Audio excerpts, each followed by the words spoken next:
커피 마시며 제국을 꿈꾼 황제 고종의 광무개혁과 근대 문물의 충격. 여러분이 지금 마시고 계신 그 커피 혹시 130년 전 조선의 황제도 똑같이 즐겨 마셨다는 사실 알고 계셨나요? 그것도 황금 찻잔에 담아서 서양식 궁전에서 말이죠. 오늘의 주인공은 우리가 나약한 만국의 군주로만 알고 있던 고종입니다. 하지만 정말 그럴까요? 1897년 나라 이름을 대한제국으로 바꾸고 스스로 황제에 오른 고종. 그는 커피를 마시며 도대체 어떤 꿈을 꾸었을까요? 그리고 그 꿈이 우리 선조들의 일상을 어떻게 뒤바꿔 놓았을까요? 상투를 자르고 양복을 입은 조선 남자들, 둘이 먹다 하나 죽어도 모를 짜장면의 등장, 밤을 낮으로 만든 전기, 그리고 불을 뿜으며 달리는 기차까지. 오늘은 교과서에서 볼 수 없었던 고종과 대한제국의 진짜 이야기를 들려드리겠습니다. 끝까지 보시면 고종에 대한 여러분의 생각이 완전히 바뀔 겁니다. 1897년 10월 12일 서울 한복판에서 역사적인 순간이 펼쳐집니다. 고종이 황구단에서 황제 즉위식을 거행한 것이죠. 단순한 왕에서 황제로의 승격이 아니었습니다. 이는 우리는 더 이상 중국의 속국이 아니다라는 강력한 독립선언이었습니다. 왜 이런 결단을 내렸을까요? 당시 상황을 보면 답이 나옵니다. 1894년 청일전쟁에서 청나라가 일본에게 참패하면서 수백 년간 유지되던 동아시아 질서가 완전히 무너졌습니다.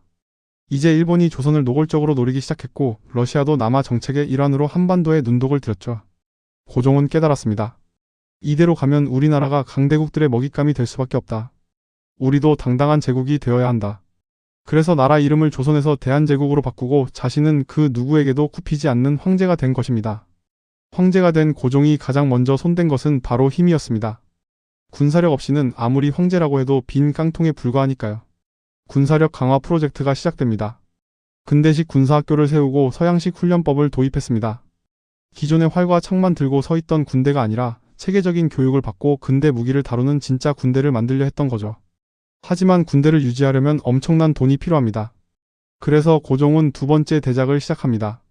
바로 전국 토지 조사 사업이죠. 이게 왜 중요하냐고요? 당시 조선은 누가 어느 땅을 소유하고 있는지 제대로 기록되어 있지 않았습니다. 땅 주인이 불분명하면 세금을 제대로 거둘 수 없고 세금을 못 거두면 나라 살림이 엉망이 되죠. 고종은 전국을 돌며 땅의 주인을 확인하고 지계라는 근대적인 토지 소유 증서를 발급했습니다. 쉽게 말하면 지금의 부동산 등기부 같은 걸 만든 거예요. 이를 통해 국가 재정을 안정시키고 개혁에 필요한 자금을 마련하려 했습니다. 생각해보세요. 지금도 토지 소유권이 불분명하면 온갖 분쟁이 일어나잖아요. 130년 전 고종이 이런 근본적인 문제부터 해결하려 했던 거예요. 이제 본격적인 개혁, 광무개혁의 핵심으로 들어가 보겠습니다. 고종의 근대화 프로젝트는 정말 스케일이 달랐어요. 첫 번째 산업발전 프로젝트. 고종은 근대적인 회사와 은행을 적극 지원했습니다. 외국 자본에 맞서기 위해 우리 돈으로 우리 회사를 세우자는 거였죠. 방직공장, 제지공장, 심지어 무기 제조공장까지 들어서기 시작했습니다.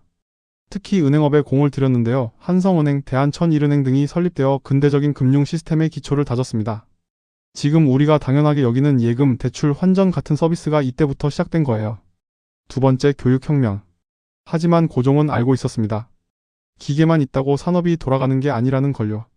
사람이 있어야 합니다. 그것도 신학문을 아는 인재가요. 그래서 기술학교와 외국어학교를 대거 설립했습니다. 수백 년 동안 사서 삼경만 외우던 교육에서 벗어나 전기, 기계, 의학, 화학 등 실용학문을 가르치기 시작한 거죠. 외국어 교육도 혁신적이었습니다. 영어, 프랑스어, 독일어, 러시아어, 일본어까지 가르쳤어요. 국제사회에서 소통할 수 있는 인재를 기르려 했던 겁니다. 세 번째 해외 유학생 파견. 그리고 고종의 가장 혁신적인 정책이 바로 이겁니다. 똑똑한 젊은이들을 선발해서 일본, 미국, 유럽으로 유학을 보낸 거예요. 당시로서는 엄청난 결단이었죠. 이 유학생들이 돌아와서 대한제국 근대화의 핵심 인력이 되었습니다. 나중에 일제강점기와 해방 후에도 이들의 후예들이 우리나라 발전을 이끌어갔고요. 고종은 단순히 외국 물건만 들여오는 게 아니라 우리 사람을 키워서 우리 손으로 근대 국가를 만들려 했던 거예요. 자, 이제 가장 재미있는 파트입니다. 정치, 경제 개혁도 중요하지만 사람들의 진짜 일상이 어떻게 바뀌었는지 보는 게 더 흥미롭죠. 패션 혁명 상투에서 단발로, 한복에서 양복으로. 거리 풍경부터 완전히 달라졌습니다. 수백 년 동안 상투를 틀고 한복을 입던 남자들이 머리를 싹둑 자르고 서양식 양복을 입기 시작한 거예요. 처음에는 머리를 자르면 죽는다며 반대하는 사람들도 많았지만 점차 편리함에 매료되어 갔습니다. 특히 신식 교육을 받은 젊은이들과 개화파 지식인들을 중심으로 모던 보이들이 등장했죠. 여성들의 한복도 변했습니다. 활동하기 편하게 치마 길이가 짧아지고 저고리도 실용적으로 바뀌었어요. 미각의 대혁명, 세계 음식의 상륙. 음식 변화는 더 극적이었습니다. 지금 우리가 사랑하는 음식들 상당수가 이 시기에 들어왔거든요. 먼저 중국 음식입니다. 인천 차이나타운을 중심으로 짜장면이 들어왔어요. 춘장을 기름에 볶아 만든 그 구수하고 달콤한 맛에 조선 사람들이 완전히 반했습니다. 정말 둘이 먹다 하나 죽어도 모를 맛이었던 거죠. 호떡도 같은 시기에 들어왔습니다. 호는 외국을 뜻하는 한자로 말 그대로 외국에서 온 떡이었어요. 달콤한 설탕소가 들어간 호떡은 금세 서민들의 최고 간식이 되었습니다. 일본 음식도 들어왔습니다. 초밥을 비롯한 각종 일식이 일본인 거류지를 중심으로 퍼져나갔어요. 서양 음료의 등장. 그리고 드디어 오늘의 하이라이트 커피입니다. 커피가 조선에 들어온 건 1890년대인데요. 가장 열렬한 커피 애호가가 바로 고종 황제였습니다. 1896년 아관파천 때 러시아 공사관에서 처음 맛본 커피에 완전히 빠져버린 거죠. 이후 덕수궁 정관원에서 커피를 즐겨 마셨는데 당시에는 가베 또는 양탕국이라고 불렸어요. 처음엔 이게 무슨 쓴 물이냐며 거부하는 사람도 많았지만 점차 그 매력에 빠지는 사람들이 늘어났습니다. 홍차도 함께 인기를 끌었고요. 서양식 디저트와 함께 새로운 사교 문화를 만들어갔습니다. 도시 풍경도 완전히 바뀌었습니다. 기와집과 초가집만 있던 서울의 서양식 건물들이 하나둘 들어서기 시작했어요. 명동성당의 뾰족한 첨탑, 붉은 벽돌로 지어진 각국 공사관, 근대식 은행과 호텔들. 지금도 덕수궁에 가면 볼 수 있는 석조전이 바로 이 시기에 지어진 서양식 궁전입니다. 시청자 참여 유도 여러분은 이 중에서 어떤 변화가 가장 충격적이었을 것 같나요? 댓글로 알려주세요. 이제 정말 마법 같은 기술들의 등장입니다. 현대인인 우리도 처음 보면 놀랄만한 기술들이 130년 전에 조선 땅에 상륙했어요. 전기밤을 낮으로 만든 기적.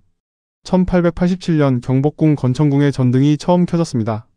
동양에서는 매우 이른 전기 도입이었어요. 상상해보세요. 수천 년 동안 해가 지면 촛불과 등잔에만 의존하던 사람들이 갑자기 태양보다 밝은 빛을 밤에 보게 된 거예요. 사람들은 도깨비불이 나타났다며 기겁했습니다. 하지만 한번 써보니 그 편리함에 완전히 매료되었죠. 밤에도 일할 수 있고 책을 읽을 수 있고 모임을 가질 수 있게 되었으니까요. 시간에 대한 인식 자체가 바뀐 거예요. 전화 목소리가 구리선을 타고 관청에는 전화기도 설치되었습니다. 멀리 있는 사람과 실시간으로 대화할 수 있다니 당시 사람들에게는 정말 마법이나 다름없었어요. 재미있는 일화가 있는데요. 처음 전화기를 접한 신하들이 전화기 너머로 들려오는 고종 황제의 목소리에 엎드려 절을 했다고 합니다. 기계라는 걸 알면서도 황제의 목소리가 들리니까 자동으로 몸이 반응한 거죠. 그리고 1899년 가장 극적인 순간이 찾아옵니다. 서울과 인천을 잇는 경인선 철도가 개통된 거예요. 검은 연기를 뿜으며 굉음과 함께 달리는 증기기관차를 본 사람들의 반응은 어땠을까요? 불을 뿜는 수레, 즉 화륜거라고 불렀습니다. 어떤 사람은 도망쳤고 어떤 사람은 넛을 잃고 바라봤어요. 하지만 한번 타보고 나면 그 편리함에 완전히 반했습니다. 걸어서 하루 이상 걸리던 서울-인천 구간을 단 1시간 40분 만에 시간과 공간에 대한 사고방식이 완전히 바뀐 거죠. 기차 덕분에 사람들의 이동이 폭발적으로 늘어났고 더 넓은 세상을 경험하게 되었습니다. 물건의 유통도 빨라져서 경제 발전에도 큰 도움이 되었고요. 이 모든 기술들이 단순히 생활을 편리하게 만든 게 아니라 사람들의 사고방식 자체를 근본적으로 바꿔놓았습니다. 기차 덕분에 사람들의 이동이 폭발적으로 늘어났고 더 넓은 세상을 경험하게 되었습니다. 물건의 유통도 빨라져서 경제 발전에도 큰 도움이 되었고요. 이 모든 기술들이 단순히 생활을 편리하게 만든 게 아니라 사람들의 사고방식 자체를 근본적으로 바꿔놓았습니다. 지금까지 겉으로 보이는 변화들을 살펴봤는데요. 정말 중요한 건 사람들의 생각이 어떻게 바뀌었느냐는 거예요.